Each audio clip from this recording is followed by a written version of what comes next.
When it comes to polyamory, do Black people and other ethnic minorities experience it differently from non-POC individuals? Or is bringing race into this conversation just creating more division? In this book, Love's Not Colorblind: Race and Representation in Polyamorous and Other Alternative Communities, the author, Kevin Patterson, tells us all about it. So what do I think about this book? Stick around and find out.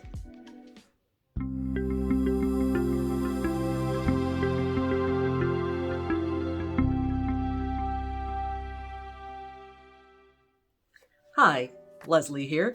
I am a life coach with a special interest in polyamory and open relationships.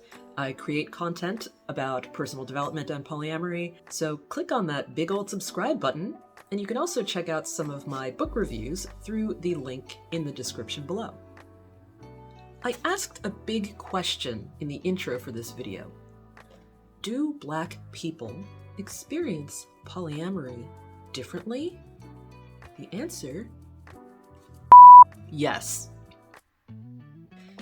I want to personally thank Kevin Patterson for writing this book because there were so many points in it that I've been trying to explain to a lot of people in my life who do appreciate the information, but because they can't personally relate, it can feel sometimes like shouting into a void. Now, I live in Australia and I ordered the book from the US, so I had to wait for it for a while, and when it arrived, I was like, okay, I'm gonna drop everything and just devour this thing. I'll read the description on the back of the book cover so we have a clearer understanding of the purpose of this book. A polyamorous Black man explores the intersections of racism and polyamory and their impact on people of color navigating an already misunderstood lifestyle. Polyamory, however compassionate and alternative to monogamy, still operates and is rooted in a racist society. The things that make monogamous dating daunting for people of color, like shaming and exclusion by white partners, being fetishized, having realities of everyday racism ignored, occur in polyamorous relationships too, but are often exacerbated by societal misconceptions of polyamory as a game of collecting different kinds of lovers. When these behaviors are unacknowledged and unchecked, polyamory isn't a more inclusive or compassionate relationship style. Agreeing to not be racist, or worse, trying not to see race, only makes it worse. To make polyamorous communities inclusive, we must all take ownership, acknowledge our part in perpetuating racism, and listen to people of color. These conversations can be difficult and, if we're being honest, self-incriminating. But they are necessary for us to build a better alternative. Love's Not Colorblind puts forward the framework through research, anecdotal testimony, and analogy for understanding, identifying, and ultimately confronting the manifestations of racism within polyamorous communities. Now, about Kevin Patterson. He has been practicing ethical non-monogamy for 15 years and is an active member of the Philadelphia polyamory community. He is the creator of the Poly Role Models project. Whew, that was a mouthful. The table of contents alone was already so affirming that I photographed it and sent it around to like a lot of people with a caption that was something like, "See? It's not just me. I'm not just imagining this shit."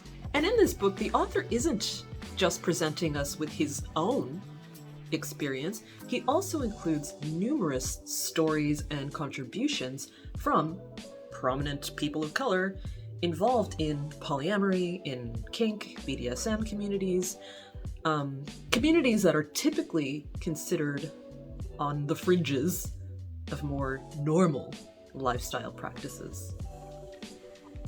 Here are some points that I found particularly relatable or just really important in some other ways.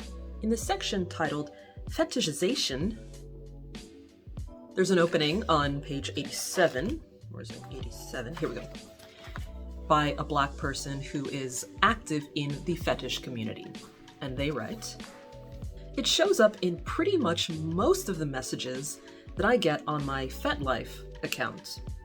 It's painfully clear that they haven't read my profile in any way, shape, or form. All they see is my picture.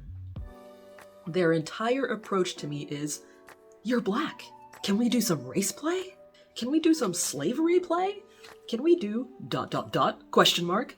A bunch of stuff that revolves around my race that I'm not interested in at all." They go on to talk about how with this kind of community, you have to vet your potential partners very carefully, but with white partners, they have to vet them even more carefully because they need to know that they are going to be safe and not subject to some frustratingly deeply offensive behaviors. This form of fetishization also happens outside of the fetish community. I literally talked about experiencing this just as a polyamorous person in the video I made with my friend Asabi about dating in Australia as African American women. For me, I feel it even deeper almost being a polyamorous Black woman. I'm just gonna sleep with anyone because I just really like having sex, and that's absolutely not the case. So I find it so strange that any guy can feel like it's totally normal to just send me a message and straight out the gate ask me ridiculous questions like, are you into race play? It's like, no. I'm not. I get that. For that to be the first question someone asks before even introducing themselves properly or asking me about something on my profile, it's like, this is all you see in me right now. This stuff does happen. Don't be one of those people who does these things. I personally have been very reluctant to interact with certain alternative lifestyle communities locally here in Brisbane, where so many things are very white, because I sometimes feel deeply uncomfortable unless I have some sort of a chaperone or bodyguard of sorts. Think about that.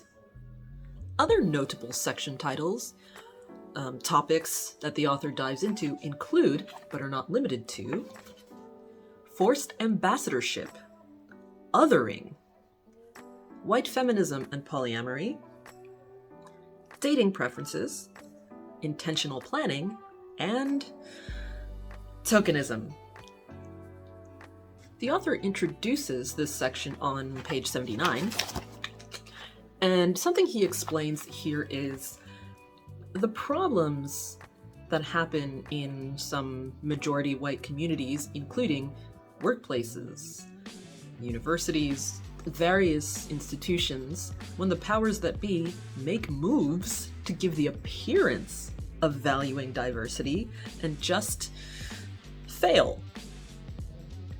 He cites some rather comical examples of this, but also some of his personal experiences being tokenized as a polyamorous Black man in the media, but also in spaces dedicated to polyamory development and education. Now, he is based in a large city in the US with a very diverse population, so Black polyamorous people would not be a rarity there. Yet he reports having to repeatedly be the Black representation in certain spaces, even if he doesn't always really want to be there. And that can be exhausting. Love's Not Colorblind is not a long book, and it's easy to read, so you should read it. It contains some content that may be confronting to some people, but it is so important to understand this topic, especially if you are polyamorous or practice open relationships in some other way, or if you're part of the kink or BDSM communities, if you are a community organizer or considered a leader in any of these communities, then you have a duty of care to consider how certain marginalized groups experience the spaces you create and whether they may experience harm in these spaces.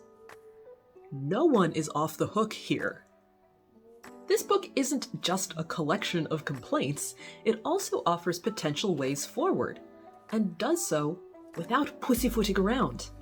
And that is something I truly appreciate about what Kevin Patterson has put together here. He reminds us of a universal truth about fostering diversity and inclusion, and that is this: to create more inclusive, safer communities for polyamorous people of color, there needs to be active intention to do so that goes beyond just welcoming everyone. And this, of course, can apply to all sorts of communities. The personal development community, the spirituality community. If you don't see color, you can't see the barriers to entry that communities of color face when we seek to become more involved in certain lifestyle-based groups. And if you do not see those problems, you cannot see the solutions. Have you read this book? Will you read this book? What are your general thoughts on the topic? Leave me a comment below or message me through my socials. If you're looking for support in navigating polyamory, book a free introductory consultation with me, online or in person, and let's talk about it. I'll see you in the next video.